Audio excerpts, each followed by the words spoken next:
In this last section, I want to show you two more things. First of all, I have created 4 points, and again, I have used polyline and created this polyline, and again, I have hidden the sketch that contains the points. Now, I want to take this into generative structural analysis environment. Again, I will select the static analysis type.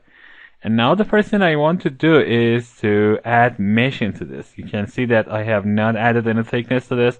I haven't applied any material. First, I want to go to Model Manager and select the beam measure from here. You can see that by selecting the beam measure, I can select it and the mesh is added. Let me refresh my page and see the dialog box. You can see that it is 10 millimeters by default. That's okay for me. So I click on OK. Now you can see that this has mesh. And of course, you cannot see that sign. If you go to nodes and elements and open this, you can see the 1D measure here. If I open this, you can see that I have the 1D mesh object definition, or if I want to select the group, I can select it. I'm not going to work with this. Second thing, I want to apply material to this. So I go to apply material, and here I want to select steel this time.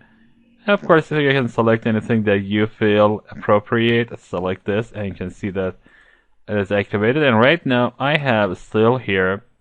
The third thing is the property. Again, in Model Manager, I have here 1D property. If I open this, you will see that the 1D property is going to be under properties in a specification tree. So let's click on that, and you can see that I have one support. I select this. You can see that one edge is selected, and now you can see that I have dimension, and this is because cylindrical beam is selected. You can have different types of selections here. If you want to have rectangular, you should define a width and a height. If you want to have cylindrical, you should define a radius or anything that this is there. So let's click on this little button. You can see the radius is 0. I want to have a radius of, for example, 2.5, and click on OK. Now you can see that the radius is there and cylindrical is selected. If you want to have offset, orientation, geometry, or anything else, you can select them, but I'm not going to have any of them, so I click on OK. You can see that I have thickness, I have material applied to this, and I have meshed it. Now if I open properties, I can have 1D properties, and opening this, right clicking on this, you can see that I can have local 1D properties. That means if I select it, I can tell that this part is, for example, cylindrical, and it is about 2.5 millimeter in radius. This part is going to be rectangular, and it is, for example, 2x3, and this part is other type. So if you want to have local properties for each segment of your beam, we can do that. I don't want to do that, so I cancel this out. And the next thing that I want to do is to put some pressure on this. Now the loads are different. I'm not going to talk about all loads, but here I want to select distributed force. And by selecting the distributed force, I want to put it here. And I have not selected any clamp yet. I will do that. Now you can see that distributed force has vectors. You can have it, for example, on y vector. I want to have about, for example, 200 Newton in y vector, and I'm going to have the global axis. So this is the type that I want to see. If I want to have it locally, I can click on display local, but I'm not going to do this. So you can see that the norm is 200 Newton because I have just selected y. And if you change other vectors, you can see that the norm is going to change accordingly. So that's it. I click on OK. The force is there. Now I need to clamp one of the supports. So I select this, and you can see the support is there. Now I click on open. OK.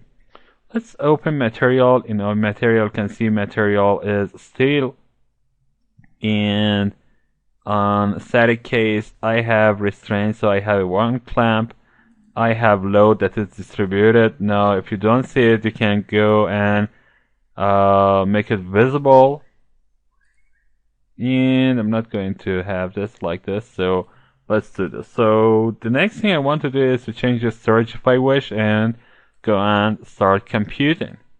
And again, it will take some time to estimate the calculation time and anything else. So after that, I can go and start imaging. You can see that the only thing that here is active under image is the formation.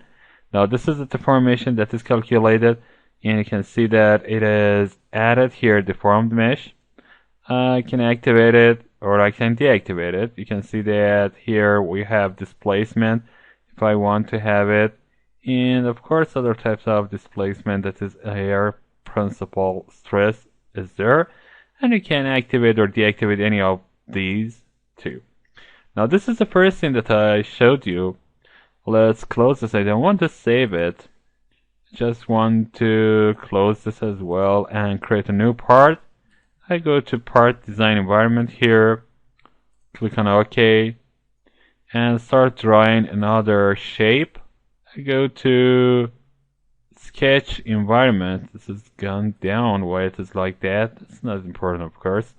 Let's start by drawing something like a profile. Let's select this and draw this like, for example, this shape.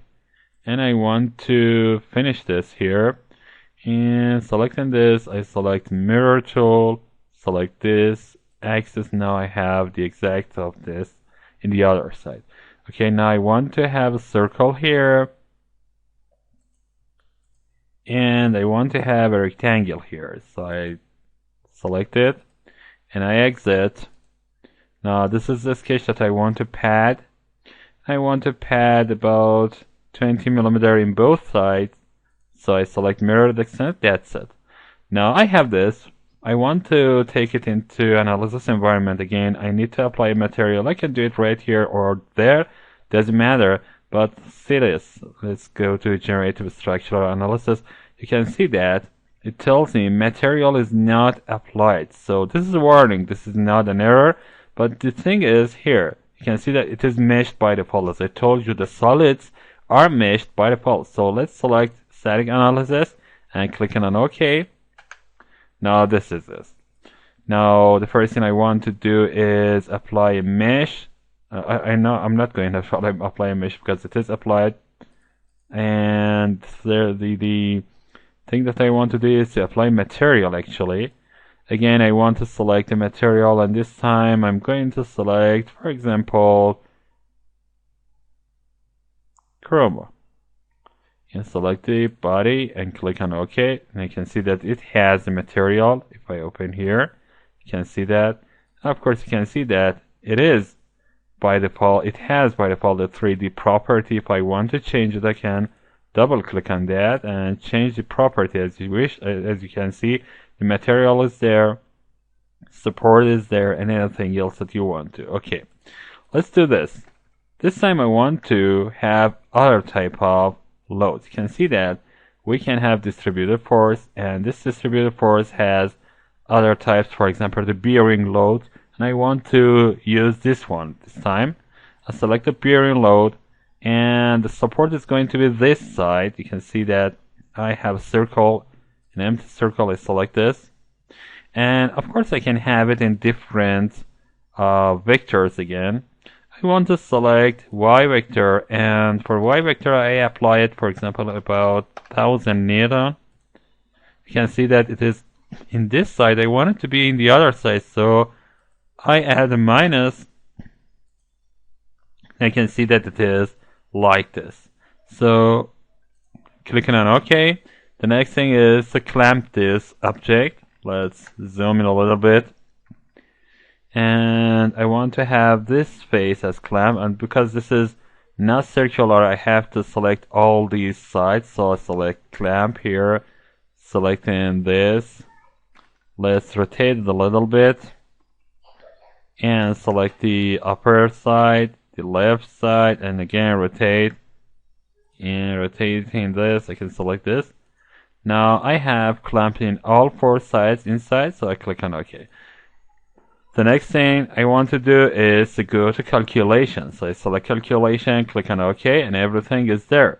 So after pre-estimation, I click on yes. It takes me about 1 second, and that's it. It is calculated. I can have deformation like this. Under static case, you can see that the deformed is added here, deformed mesh. I can have one misses straight. I can have other types and anything else that is there. So I can activate each one of them and I can use them.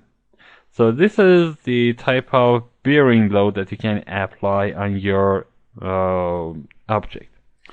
Now this is the last section on CATIA. I want to talk about advanced mechanics of CATIA in advanced series of CATIA, and I hope you join me there.